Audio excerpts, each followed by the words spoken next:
Okay, looks like we're on there. And I'm Are going to we on the share. internet? What's that? We're on the internet? We're on the internet. On the actual internet? That's Yep. fucking crazy. Now I need to find my Zoom. Okay, there you are.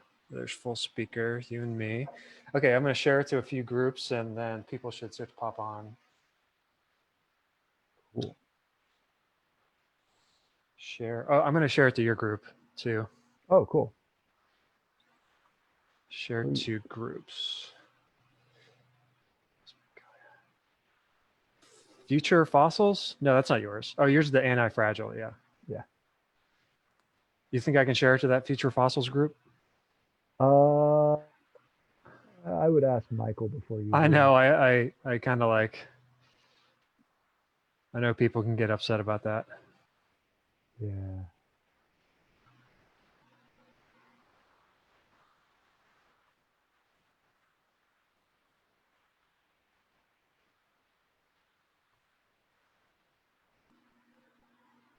This is cool though. I haven't seen the Zoom webinar Facebook integration yet. Yeah, Zoom. You have to pay for it monthly on Zoom, but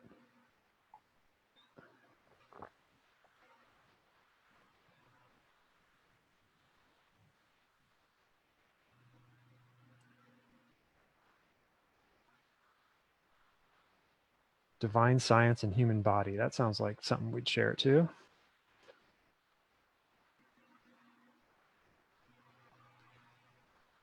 And I'm a part of a lot of groups.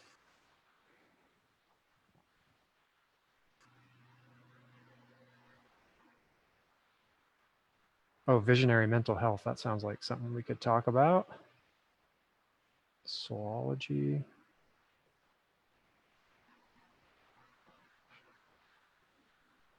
All right. Okay, and then let me get to your bio and we'll start.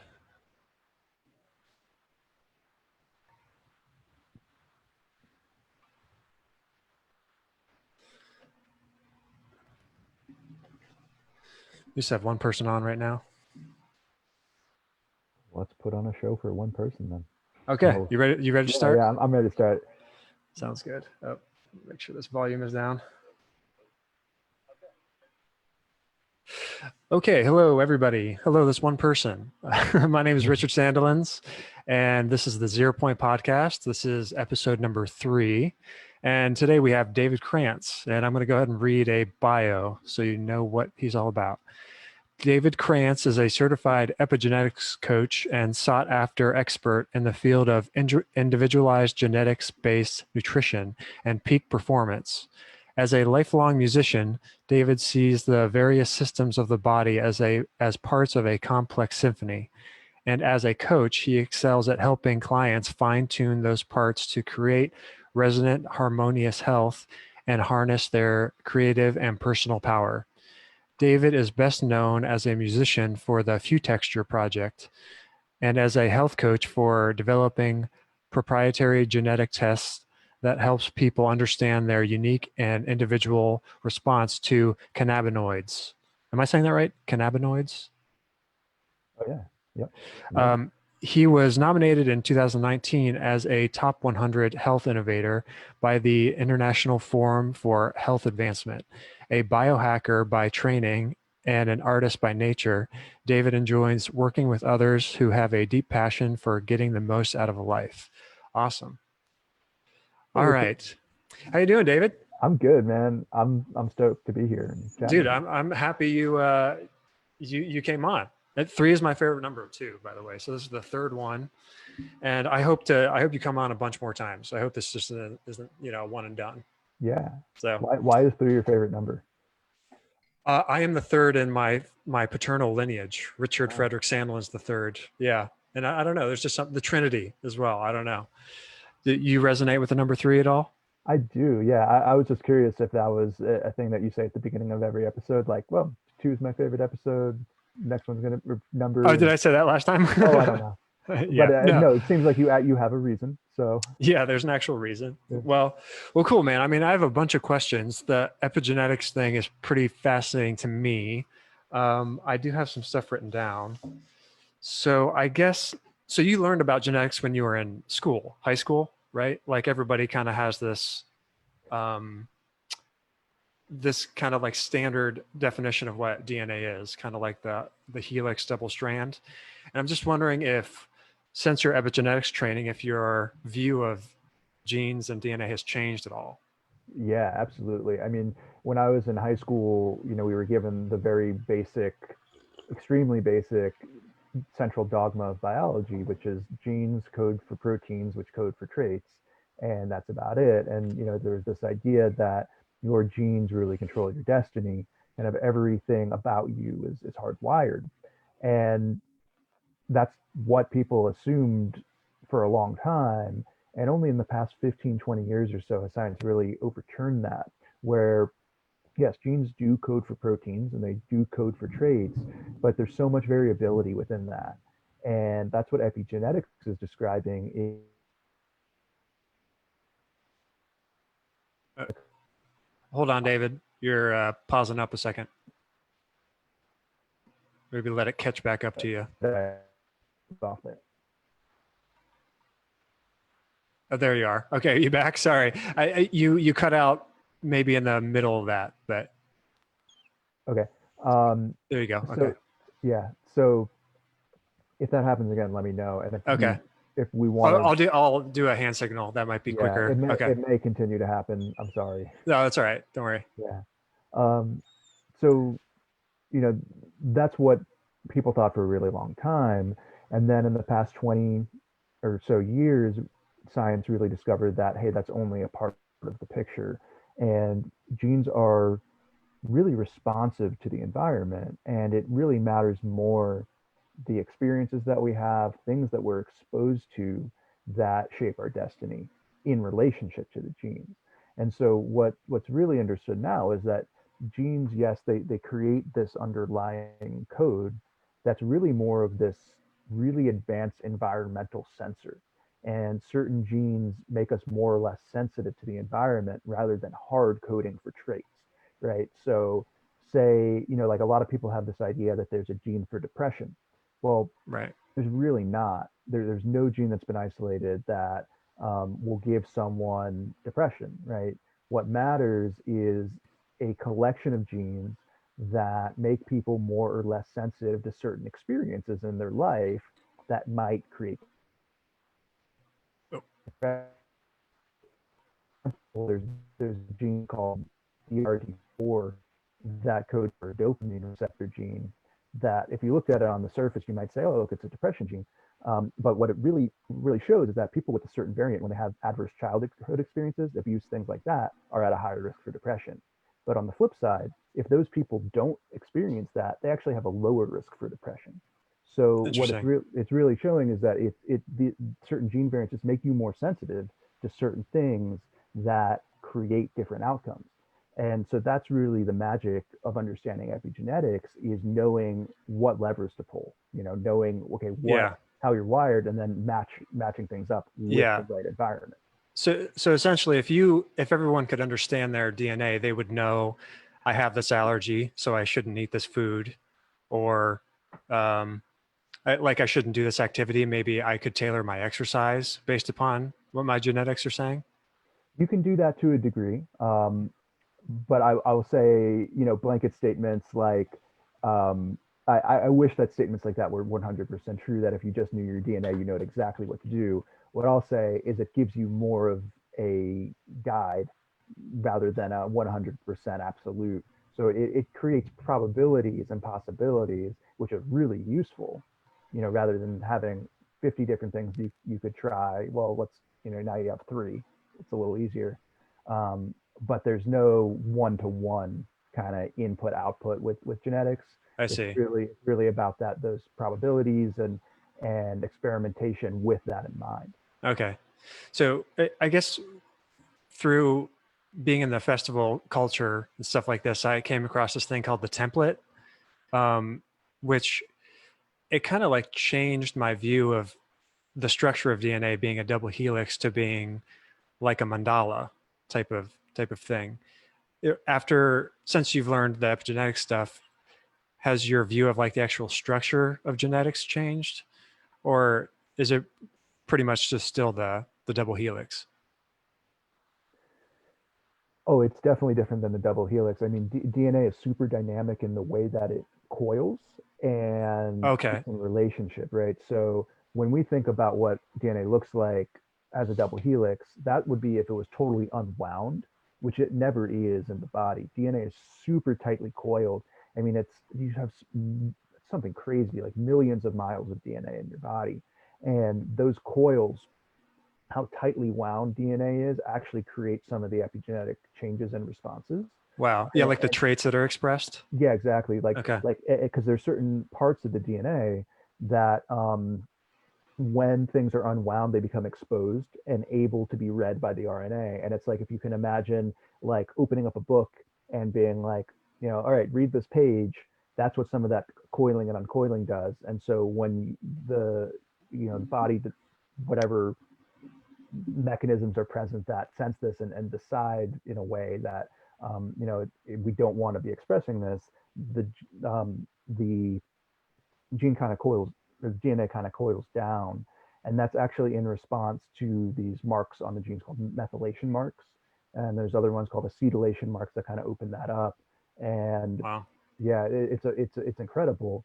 I mean, to speak to the template stuff, I'm really not familiar too much with that. I mean, my understanding is they're talking about DNA on a much more spiritual level, which is always going to be subject to things that are potentially not scientific, and I Yeah, can't not really speak. provable. Yeah, and I can't speak to the validity of it or not.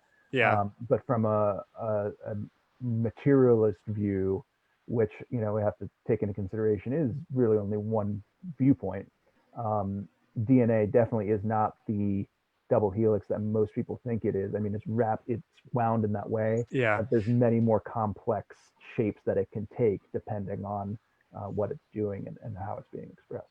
Can it also like branch off and then branch off of that branch off of that branch? Or is it um it's just not a single coil that's coiled tightly or loosely? Is it just it's a more complicated structure, you're saying, than just um the regular double helix that we know about? Yeah, well, it's the double helix structure, and there are cases where they found double helixes binding together and forming four-stranded DNA, and Wow. uh, in a way, it does validate a lot of the kind of speculative, spiritual, channeled stuff talking about that. But to what degree, I don't know. Yeah. It's always a question of is is this showing up by coincidence that there is this aspect of the human body? Does it mean what people that are channeling spiritual material about DNA actually say? I have Yeah. no idea. um, but So yeah, there's different shapes and forms, and it's pretty complex. so how can you go about changing well I don't know if you can change your DNA or you change how it's expressed. Is that more correct? That's exactly correct. You So change how how do it's you expressed. okay, how do you go about doing that? What are the different ways that you can do that? We're doing it right now. Oh, just it's just communicating. Communicating, actually, yeah. I mean, one of the biggest impacts on genetic expression is human relationships and the capacity for bonding. And something like loneliness or isolation has a tremendous detrimental effect on the epigenetic level when you look at genes that code for things like inflammatory responses and metabolic issues, things like that. um, it's one of the biggest factors. Like when you talk about how your childhood shapes your experience as an adult, Oh, hold on. is anxious or secure or has. Hold on, you're cutting out. Okay, There. where do you lose me there? The last word you said was shape, I think. Yeah, so if you think about the way that early childhood experiences shape the way you are as an adult, Yeah. we know that it's huge, right? Like how your parents treated you. Were you abused as a child? Were you overly, coddled? Did you have a chance to play in the dirt? All these things, especially the relational things, Yeah. go into shaping epigenetics in a longer term way, and those things can be changed later. Like there's a number of studies looking at epigenetic changes that happen in psychotherapy, in terms of developing a relationship with someone, working through certain things, that can elicit changes in genetic expression. And a lot of the things that we talk about, like recovering from PTSD or recovering from anxiety or depression, those are strong epigenetic components. So anything you can think of that fits into what you would do to change your self-regulation, your coping skills, your way of thinking about yourself, these all have epigenetic effects. Wow. So, can you tell? I mean, like when I've heard like the new agey people, the light workers, say that you can upgrade your DNA. Does that make any sense? Upgrading it, and like my second point would be, is there a feeling that comes along with that? So I think there's, we're branching into interesting territory. I would say, Already, yeah. yeah, I would say on one hand, yes, and on the other hand, no. Um, a lot of the things that are talked about in that context, looking at like like loving kindness meditation or things that create ecstatic states in the body are very much known to create positive epigenetic changes. And if you're talking about upgrading your DNA as that, that's the goal, or that's what it's talking about, then yeah, I think so. I really can't speak to the idea of like getting some type of spiritual light download from the Pleiadians that will, give you the version 3.0 of your DNA. I don't know. Yeah. It's possible. Um, have I personally seen evidence of it? No, but do I have the final say on that? Absolutely not. Yeah. So, I mean, the other thing too is that there is a strong connection between DNA and light and biophotons and what some people might refer to as spiritual light or energy in that sense. We know the human body emits photons. That's totally Yeah. scientifically valid. Okay. So it does Um, actually respond to light. oh I yeah, mean, yeah. we're tremendously light sensitive. I mean, that's one of the biggest things I try and tell people about is like how sensitive the body is to light. Wow. Yeah. I think I can't remember if I heard you say this or I read it somewhere, but when you go to sleep, you should try to sleep in complete darkness. Like even if there's a window that has a light that shines in, or even if you have like an eye cover, you're saying that like your skin can even know that there's a light on. You have photoreceptors in your skin that Wow. are That's sensitive crazy. to frequencies of light. Yeah, for sure. Wow. And there's still there's debate between how important those are, but I think when you look at the the data and the research on sleep quality, totally dark room says better sleep quality. So Yeah. worthwhile. How long has like when was epigenetics coined? Like when did the name start? Was there one guy who was like the leader of it, or? Yeah, I want to say late 70s, early 80s. I know Bruce Lipton was one of the big first Oh, early that pioneers of it. biology of belief, that guy. Yeah. Yeah, I don't know who exactly coined the term, but it's been around since then. And then I would say there's been a revolution in it in the past 20 years or Okay. so. So what about I'm trying to like get the size down. So like a single gene can we compare it to anything like the size of an atom or the size of a proton or? Well, they're going to be bigger than that. I mean, they're made of subatomic particles. So Okay. that's a good question. I don't have that offhand exactly what to compare it to, but we're talking about something that fits inside of the nucleus of your cell uh, Okay. and has, um, you know, genes depend on their. Uh, I'm gonna Hold on a second. You're pausing. different genes are different. Different genes are different sizes, and they're usually made up between of a couple hundred and a couple thousand base pairs of of nucleotides, which is teeny tiny. I mean, we're talking Yeah. itty bitty tiny. Wow. Let's see. So once, can you take us through the process of like actually getting it tested? I guess you send a sample of your saliva in, right? Yeah. So, just to clarify for anyone who's listening, Yeah. what I do as a coach is I help people understand their base genetic makeup in order to inform the way that you might go about matching yourself to the right environmental signals to create the right epigenetic response. So, just to be clear about the language, because I'm not really doing epigenetic testing, I'm doing genetic testing to inform lifestyle and things that create epigenetics. So Okay. what I do is use a cheek swab test. I work with a company called Apiron. That's a optimal wellness and performance company, and um, I actually just helped them develop a endocannabinoid panel that we're launching pretty soon, that Cool. helps understand function with cannabis and THC and CBD. But the process is pretty simple. You do a cheek swab, comes with a kit to your house, send it off in the mail. It takes about 3 to 4 weeks to process, and then I do an analysis and make Yeah, some you get a notes. chart, like you get a report, Yeah, you right? get a report. And no, a normal person could not make sense of this report, right? No, not really. I mean, and I'll also make the distinction that part of what I do is act as the interpreter for this. Um, Yeah.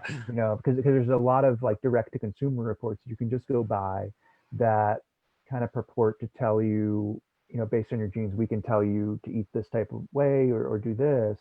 But part of the art of this is actually being able to interpret it with knowing who the person's genes I'm working with are. Like I can, in the same way that like you can go order a blood test online, but if you don't know how to look for the patterns in it and really understand why those things are showing up, it's like you're maybe going to get 25% of the useful information out of it. So Okay. what I do is I kind of provide that ability to look at patterns and connect them with your experience, because it's like, as I mentioned, the genes don't provide hard absolutes. What they provide are these potentials that show up in different ways for different people. So, if you're someone who wants to lose weight, or and say your person A like wants to lose weight, person B has depression, well, there might be some genes that are relevant for both of them, and knowing what that person's experience and phenotype and like expression is just as important as knowing genes. And it's the pairing of those things together that's really important. Interesting. Interesting. Have you ever like had your DNA tested, or am I saying that right? Getting it, doing the cotton swab, and then like a year or so goes by and you do it again and it's different. Well, so the DNA itself is stable. So that's Okay. kind of the beauty of the test, is that it's pretty stable. Your DNA doesn't really change much at all from the time you were born. It's just the expression of it that changes in the different epigenetics. And we'll be, getting to a point in the coming years where it's easier to test the epigenetic marks. And there's a few tests available now, but the most of that stuff is in university research centers at this point. Yeah. Yeah. So do scientists like classify DNA as being living, like a living organism? They don't really classify it as an organism. It's part of living It's organisms, part of a and it's living. Okay. certainly It's more of the informed. blueprint for an organism. Yeah, it's kind Yeah. of like a blueprint, instruction manual, and environmental sensor in a way. Yeah. Well, to bring up that Bruce Lipton book, because I think one of the main concepts of that was that the nucleus isn't like the mind of the cell, it's the external signal that reaches the DNA that is really what makes it do certain things. So like if it gets like a cold temperature signal, then it knows to protect itself more or something like that. Does that sound right? Yeah, yeah, totally. And the thing is that like different people will have different responses to that cold signal depending on how that original DNA sequence is coded, right? Okay. So yeah, it's totally both and, it's looking at these kind of bidirectional feedback loops where the environment is informing the way genes are expressing, and then the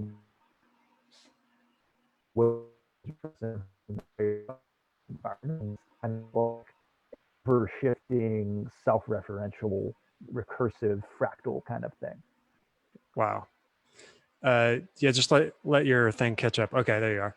Yeah, every once in a while, it's just like blah, blah, blah, blah, blah. It's okay. So let's see. So the cannabinoid system, could you explain what that is and how what you do can help people make sense of if they would want to take THC or CBD and how it could affect them or react with them?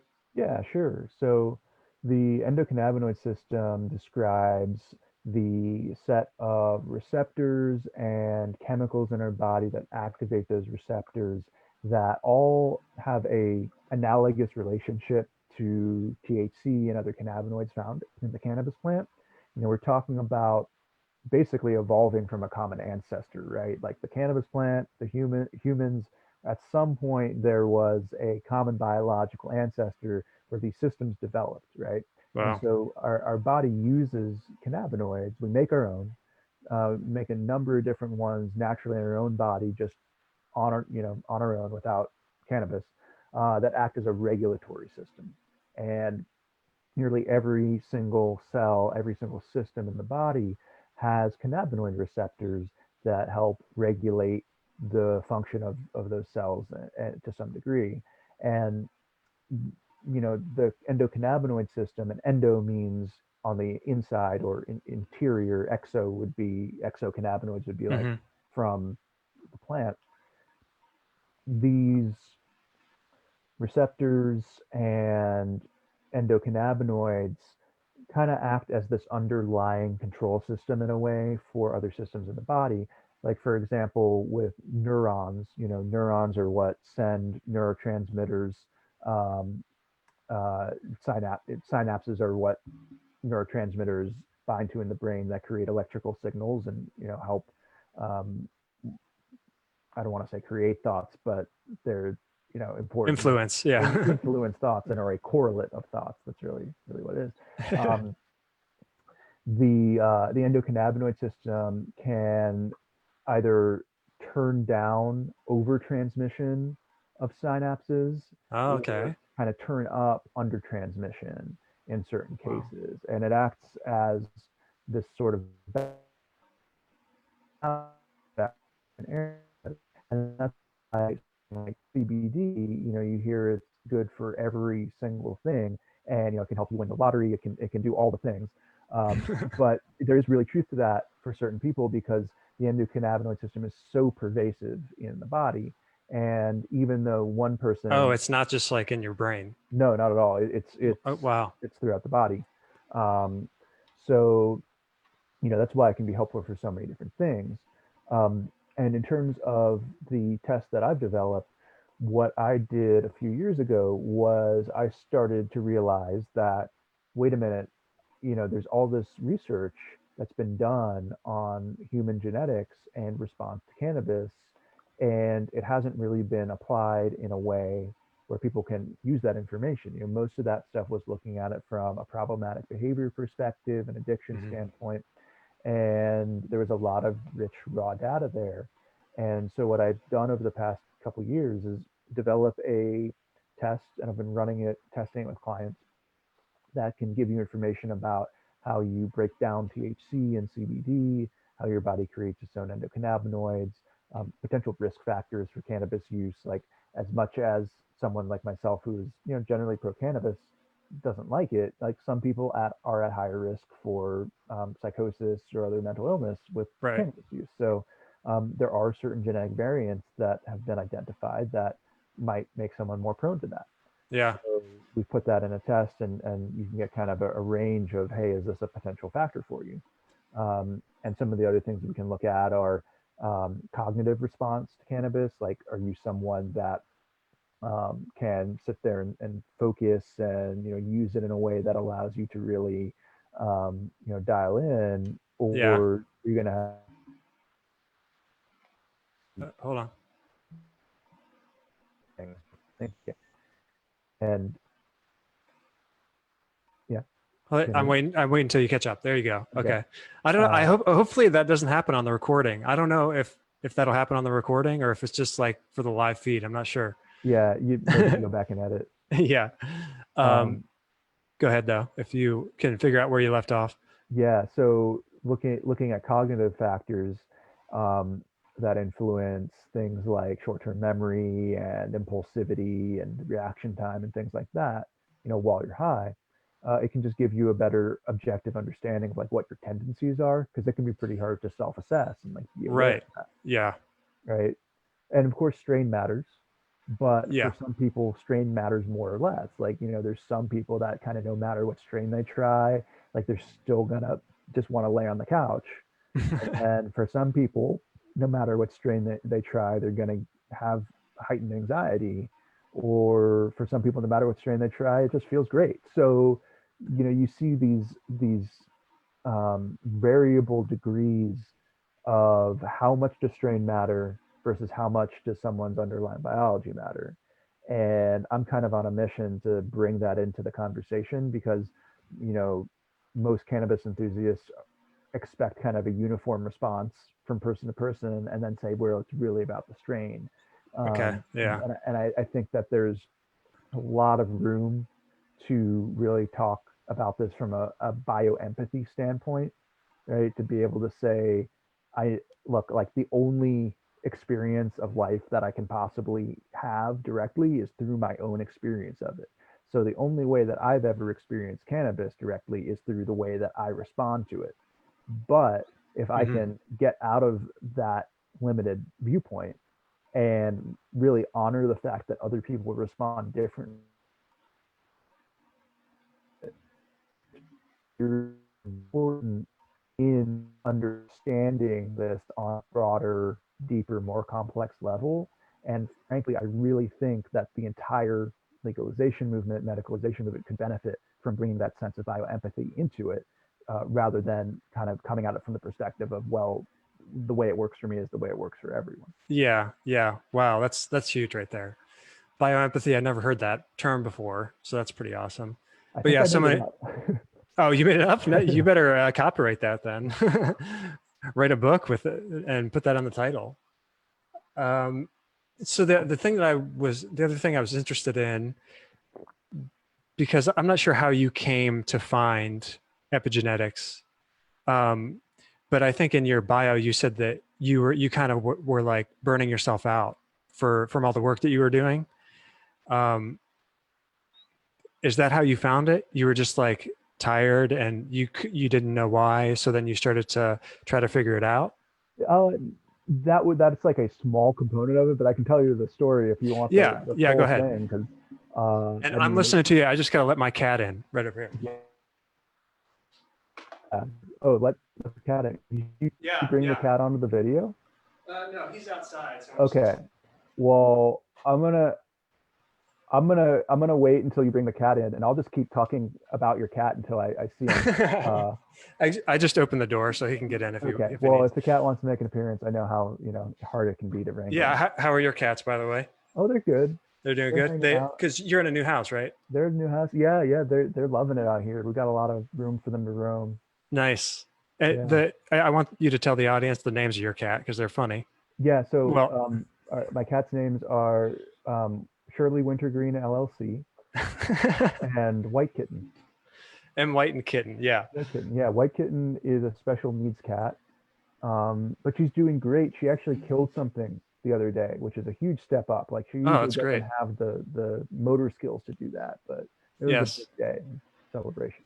I remember this funny thing. Your wife said that when one of the cats kills mice or whatever, they leave like the guts and organs on the cement, and she goes out and tries to like read it like it's some sign from the gods or something. The entrail, Like, yeah, yeah, and entrail divination. all right, okay. So, do you want to talk about how you just like where you were before you found it, and Yeah, then sure. yeah, So I mean, I was in total dark night of the soul kind of territory. yeah, yeah. I had been How many uh, years ago? this would have been about 5 to 6 years ago. Okay, all right. So, I was touring as a musician. I was doing the few texture thing, and Stand up late. staying up late. And I had had some weird health stuff happen. And it started a little bit earlier, like when I was like 19 or 20, but I didn't want to tell anyone about it because it was like super weird and I was embarrassed and ashamed. Yeah. But yeah, I would pass out here and there. And it wasn't bad. It was like I lost consciousness once or twice, just like hanging out doing, just whatever. And it was like, oh, maybe I needed to eat something and my Yeah. blood sugar got low. But then it started happening more and more and I was under a lot of stress towards 2013, 14, 15 with a really shitty creative relationship that I had formed that I just didn't see the warning signs in terms of personality and things that really put me in a really stressful situation where um, my boundaries were being pushed in lots of ways in a relationship that was very unhealthy. Yeah. And that was one factor. I was, continuing to stay up late. I had never thought about eating well for my body, anything like that. I was eating, mostly pizza and whatever else I wanted. Yeah. I wasn't exercising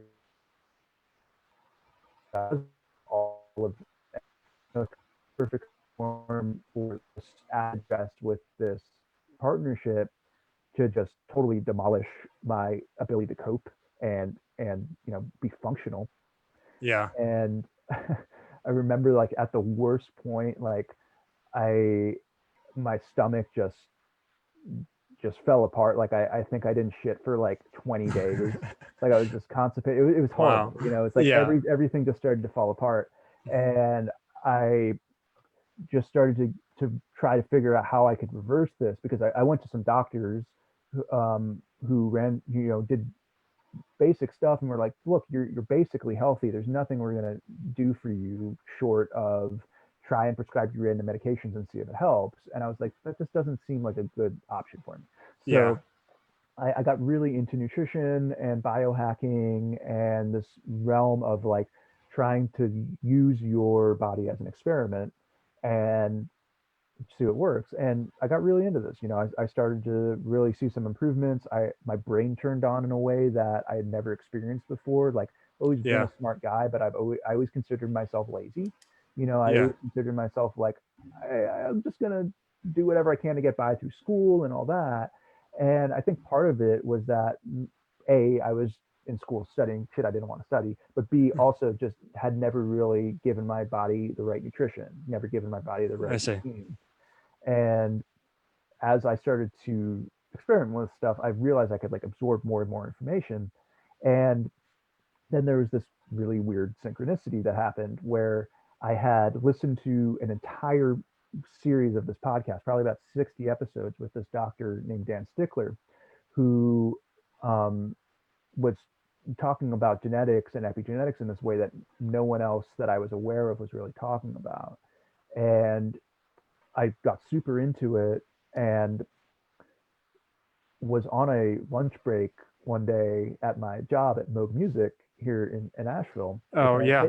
which I had taken because I really just needed like a space to like get a routine and not tour and just like do the job thing for a little bit. Right. Right. Um, and I was taking a walk on my lunch break and I realized that the logo of Dan's podcast was on the building next door. Like literally the logo of this podcast that I had just listened to for a couple months straight was on the building next door.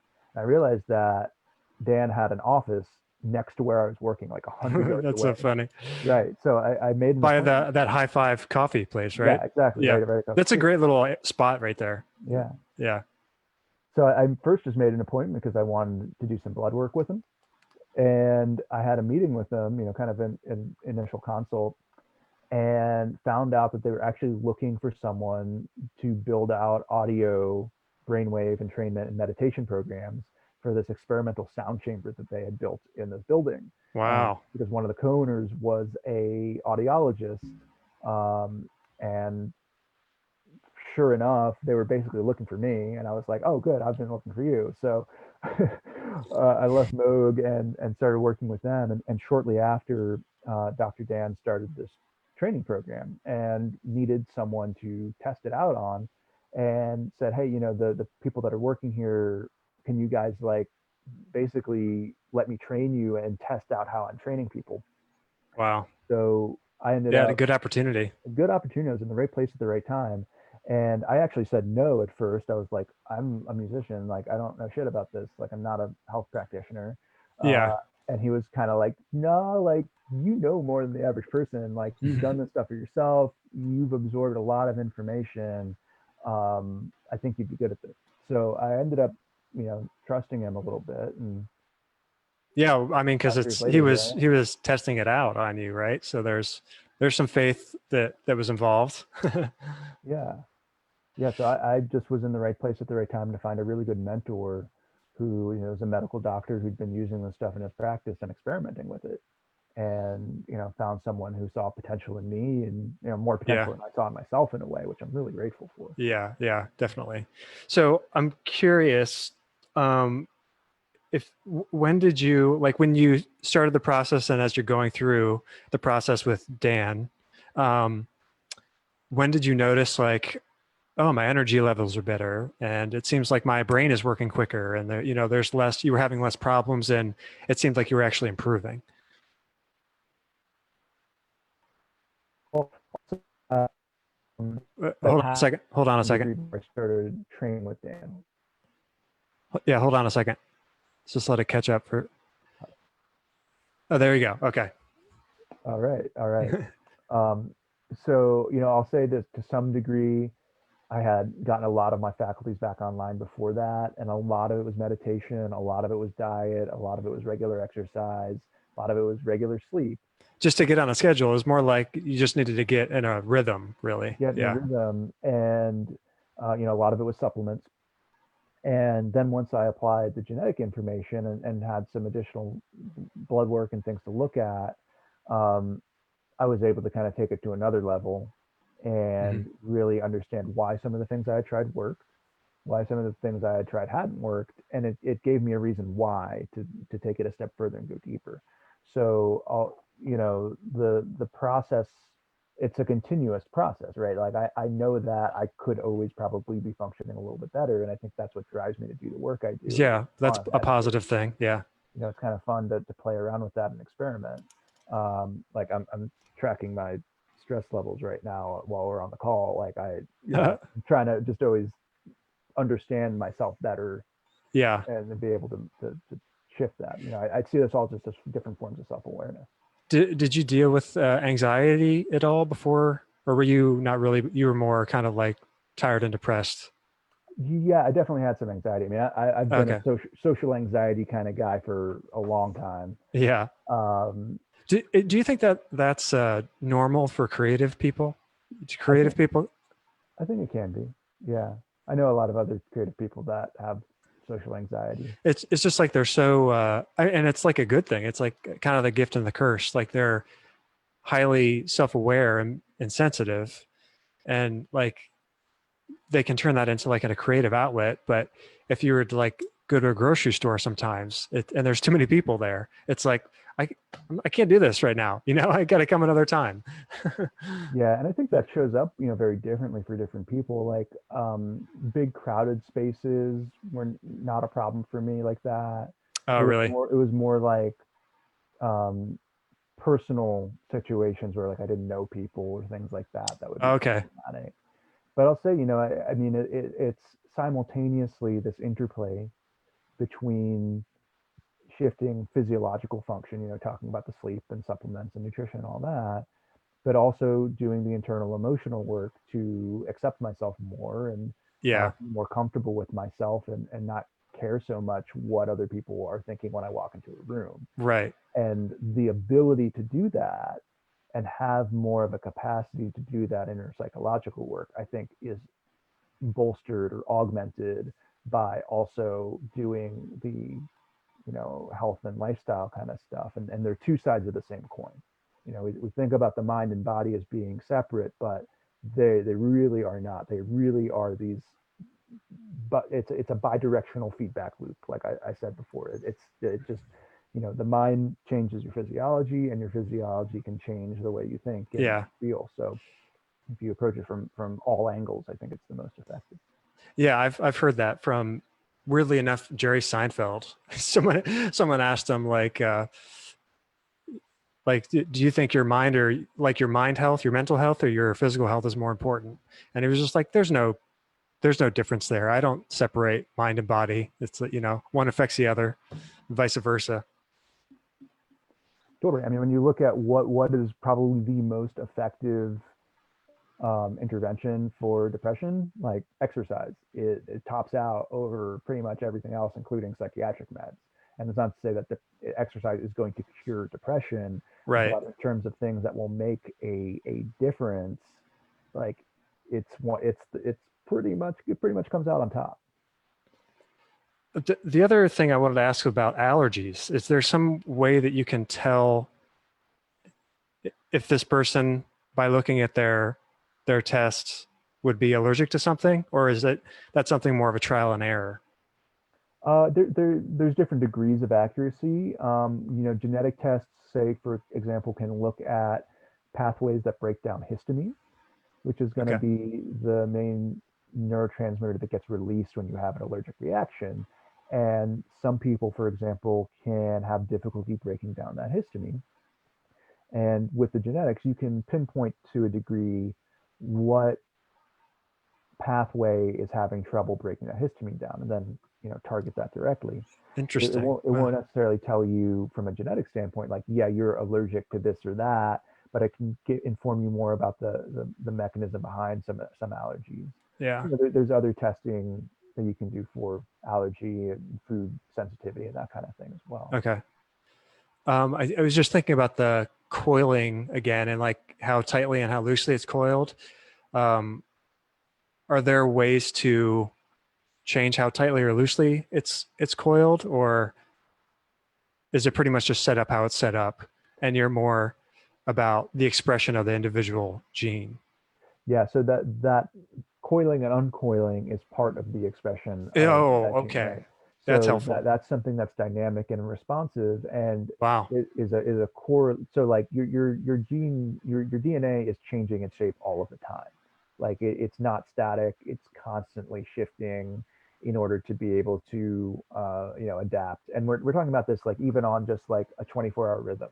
Like what we think about circadian rhythm, there are circadian genes that control the function of all these other genes in the cell. So when that like when you wake up in the morning, there's a certain set of physiological reactions that have to happen to get you out of bed, right?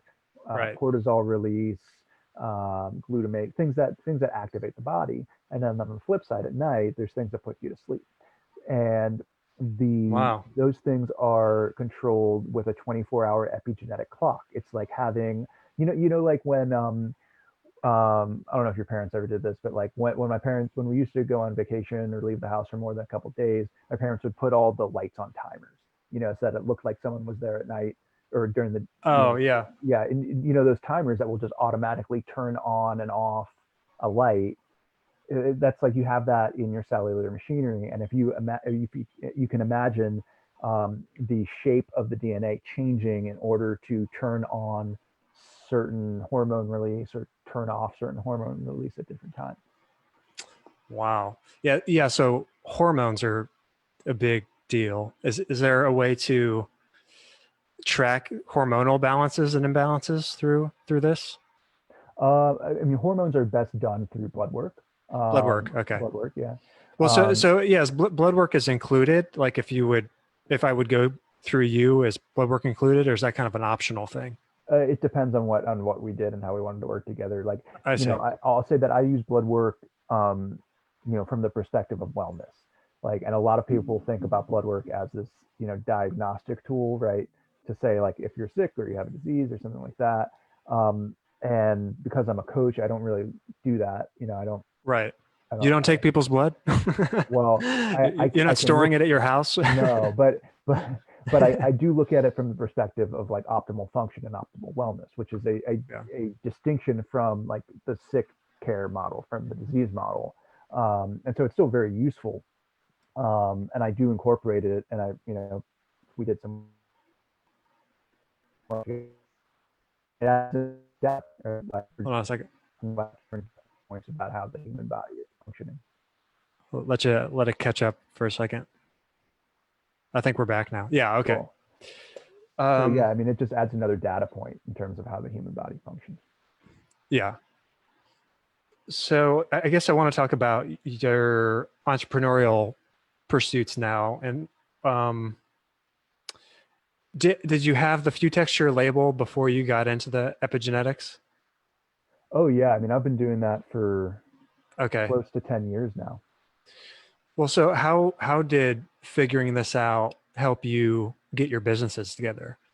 I guess was like the main thing, just like you felt better, so you had the energy to do stuff throughout the day rather than kind of being like, ah, I don't. What's the point of all this? Well, I'll say that my attitude towards what a business is has changed a lot over the years. I think I grew up, with a very kind of anti-authoritarian attitude, and the idea that like business is evil, money is evil, business is evil. But Yeah, where I've come to see it is, business in an ethical form is a reflection of value that you can provide to other people. right. And I think that most of it, I mean, I'll say that yes, my ability to concentrate and focus and like have energy to work is like leagues better than it was when I was 20. Go figure. Um, but I think my attitude and relationship to what I do as a human, and how to structure that in a way that allows me to sustainably do it, is very different. And I think that those two things again go kind of hand in hand, where you can have that entrepreneurial sense or knowledge around how to build a business, but if you don't have the energy and follow through, well, Definitely. good luck. Yeah. But at Well, the, and on the other, people, I mean, if I'm like trying to sell you something and you can tell I'm just like exhausted and not into it, you're not going to buy it, yeah, you especially if it's know? like a health product, like no, I'm not going to Yeah. take your miracle supplement if you look like you're like 'That's funny. 300 pounds overweight and can't get out of bed. I don't know. I wanted to ask about because I forget the name of like the supplement, but the neurohacker collective thing, Oh, the qualia. Qualia. Yeah. So is that a specific type of medicine? Like, is there a generic name for that? Hold on, you're paused. It's not a drug or a medicine. It's Okay, go ahead. so that, yeah, that's not a drug or medicine. It's a broad cognitive enhancing supplement stack that uses a Right. bunch of herbs and different targeted nutrients.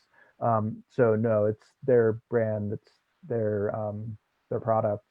And actually, Dr. Stickler, who I was mentioning before, is my mentor, is the medical director for those guys. Wow. Um, but yeah, it's a great product. I use it. I love it. Well, so I mean, so for someone who's making that decision to get on those types of things, um, would you want to have an understanding of what your genes were expressing before just like getting on any of them? Like, how would you even go about starting them? Is there like a generic one that you can start, or We're because talking I think about I've heard that it can be kind of like an unhealthy thing to do if you just like pick the wrong thing that your body doesn't react very well with. we're talking about nootropics in general. That's the word, nootropics. Yeah. Yeah. So nootropics, for anyone listening, are cognitive enhancing compounds that are also neuroprotective. And that's the key word with nootropics, is that they're neuroprotective as well. There's also smart drugs that are not neuroprotective. You could classify like Adderall as a smart drug, but the key distinction is that there's actual protection for neuron health with the nootropics.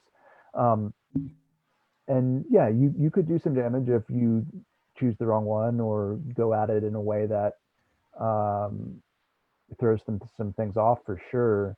And my sense is that it's really worth doing your homework in terms of the safety profiles of things that are out there. You Hmm. can go and buy tons of different research chemicals and things that are on the market that I personally wouldn't touch. Some people are braver than I am with their brain. I tend to lean towards things that have a long established history that, um, you know, we kind of know like there's a pretty low risk profile with this stuff. Um, so I would say, yeah, it's helpful to know as much about your body as you can. But the other thing that I have to say with these is if you're not basic to get that's designed to give you the last 10 or 20% performance, right? It's like if you put premium gasoline in a 1983, you know, whatever you're, in Yeah. a Pinto, like what's that going to do? It's not going to do Right. much.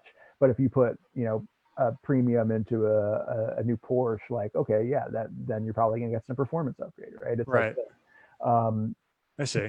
the idea that if, like, okay, if you're not sleeping, like all the nootropics or other supplements in the world are not going to make that up. I see. Okay. Interesting. Um, so I guess as I follow my paper, I was going to change subjects a little bit, unless there's anything else right now that you feel like you want to say about the epigenetics and nootropics, anything like that, health related. No, sure, move on. Okay. Well, so yeah, I wanted to talk about this trend on the internet now. I guess it's this group of people. Jordan Peterson is kind of part of this group. They call themselves the intellectual dark web, and I resonate with them. I just find them very fascinating. I don't find them to be mainstream at all, but they're like gaining popularity. You know what I'm saying?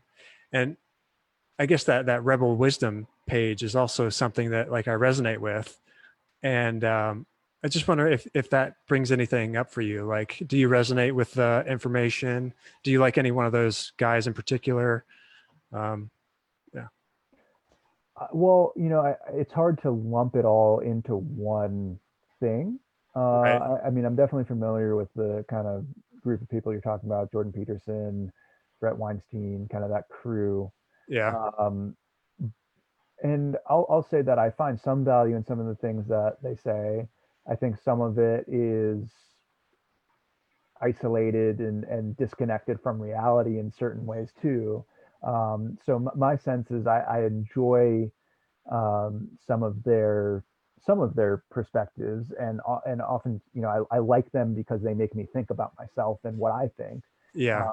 I don't necessarily buy into everything they say, which I wouldn't let True. anyone do it for anyone. Yeah. Um, They do. Yeah. But they do make you think. But, yeah, and I guess as I watch, like as they kind of have thought about something and then they're expressing their thoughts, it makes me want to do that same thing, like just take in this information and have some actual thoughts about it myself and then see if I can express it, because I guess I think that our big community that we're in, there could be a little less fighting, if we took time to kind of think and then express ourselves in a way that doesn't really like offend anybody too much, even though having an intellectual discussion, you are going to offend some people, I guess is kind of part of it. So yeah. Well, I'm really curious to maybe get a little bit more specific in terms of what you're thinking of in terms of some of the philosophies or topics that you're resonating with that group, just so we can have something to chew on more so than generalities. yeah, well, I guess the thing about Jordan Peterson that I think is interesting is when he talks about like feminism and like I guess social justice warriors, that type of thing. And because I think he has a nuanced thought, but he's definitely he's like a traditional man, Um, and I guess because I may have felt like I experienced feminism on another level when I went to Asheville, because like the places that I lived before, like in Columbus, um, well, no, I guess that's not true. It happened in Columbus too, but I guess I was so young that when I saw like a feminist that's really like, you know, all men need to kind of take a step back or they need to feel bad because women have been repressed. Um, I guess I was taking that personally, like, okay, maybe I do just need to shut up because I'm a guy, and then I guess hearing Jordan Peterson talk about it, I don't know. I guess it just made me think about it a little bit differently, and I don't know if I really have like the thought all complete in my head or anything. Um, and I guess it's just like the way they talk about issues that people would blow up about. They're like very sensitive topics. And I guess what I'm saying is that we need to talk about sensitive topics if we're going to evolve our community to just be better. Sure. I mean, I can get on board with some of Peterson's criticism of the left, but at the same time, I also think that he's totally in denial of his contributions to the things that he, uh, how do I put this, um, sees as stable, objective truths that he would rather talk about, like for example, what it Hold on a sec. the Hold on a second. I didn't get any of that. Let it catch up for a second. Is it there yet? Oh, this was a long one.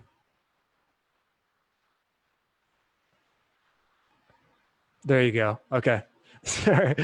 Yeah, I mean, I think that Peterson, first of all, Peterson benefits more than anyone from the institutions that are in place right now. Like, Yeah.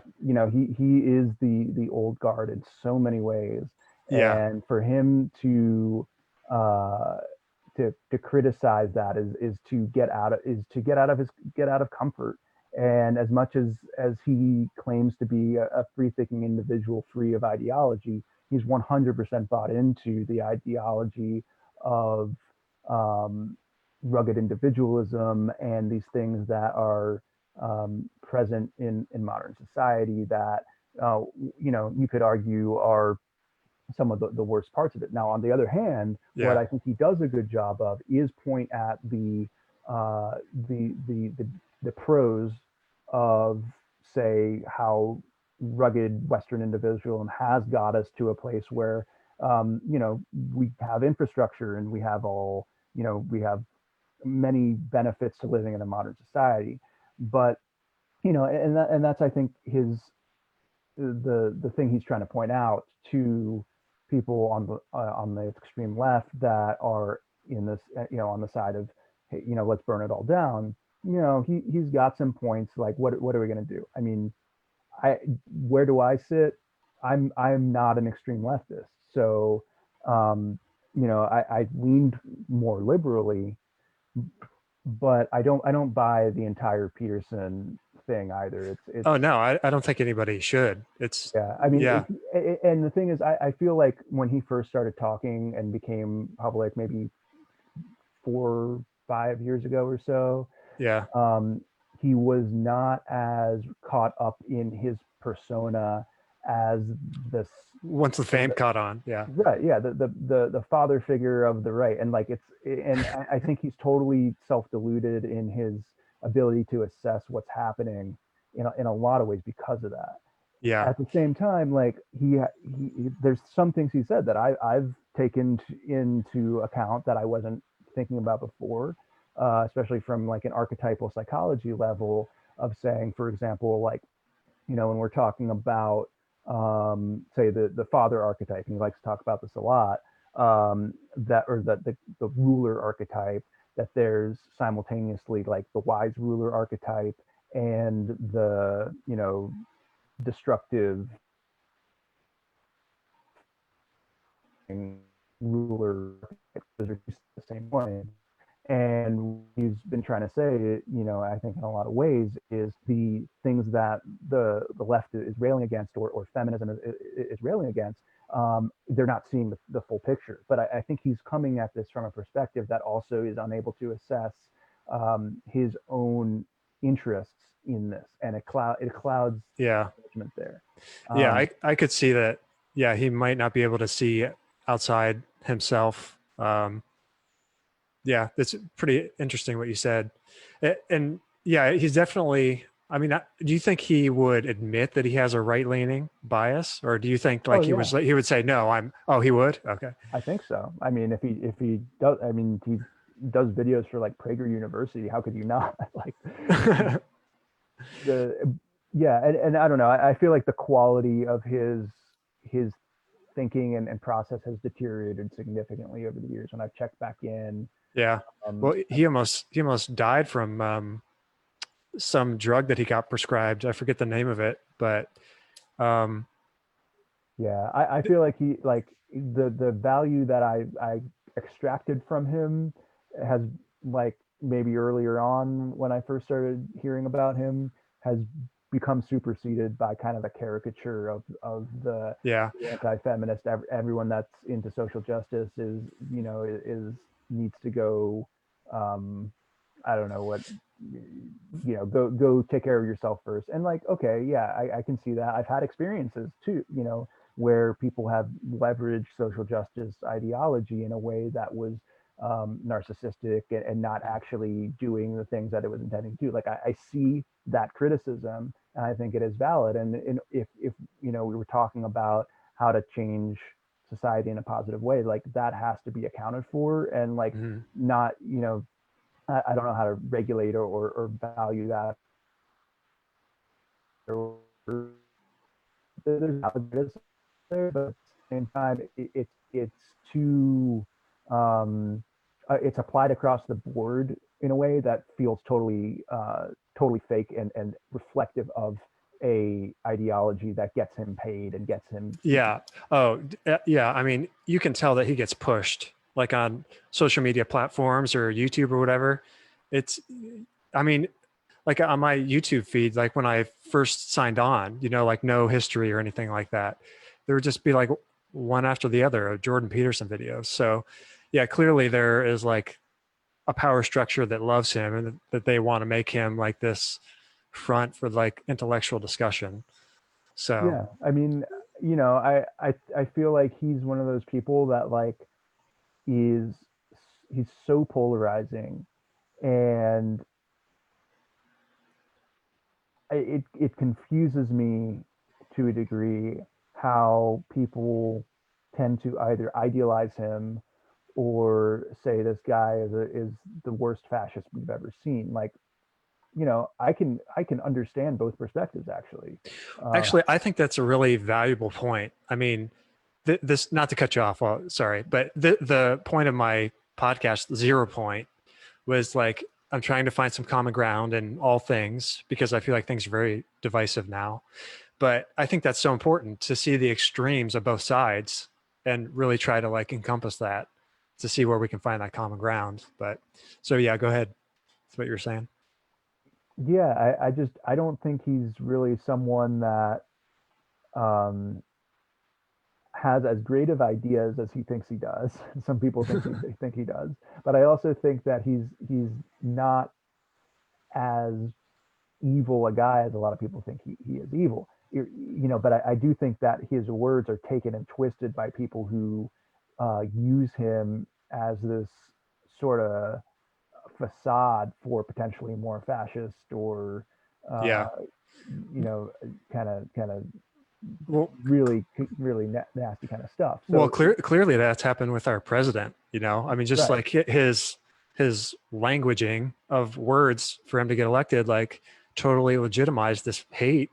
It's like Right. that's like the biggest bummer about his presidency, I think. Oh, I mean, the biggest bummer about his presidency is the entire presidency. But well, I don't understand any. We don't have time to go there. Um, but you know,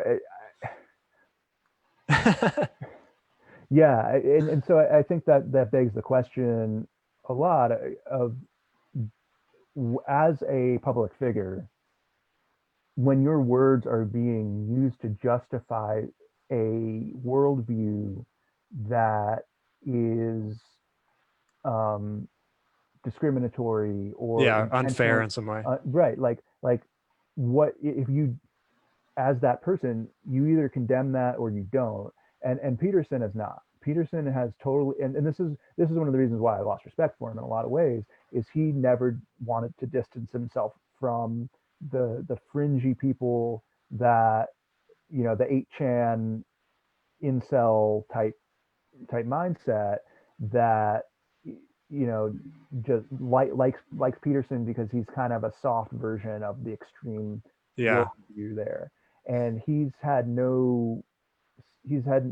you know he doesn't want to distance. He's totally fine taking that and using it. I mean, it's like in the same way Trump being fine with taking support from like legitimate white supremacist organizations Yeah. or groups like and I don't throw that a word around lightly. I mean, I try and reserve that for really what that means. Right. Right. But it's become a very clear strategy with him and his base. So I, to a degree, you take support where you can get it, but at the same time, if you're ethical and you really see what's going on and you really have the best interest of everyone in mind, like I feel like it's Yeah. it's your duty to distance yourself from that type of thinking and not let yourself be a spokesperson for it. And that's not something that I've seen Peterson do at all. Um, it's like let's look at real quick someone that I do have a lot of respect for, who's on the Rebel Wisdom channel a lot, which is Daniel Schmachtenberger, who I think does a really good job of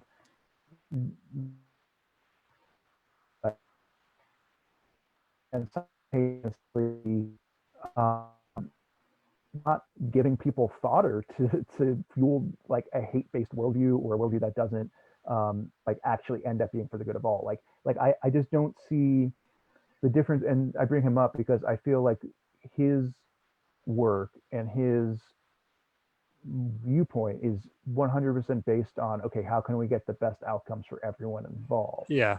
And I don't He's see very that. non-emotional Yeah, as well.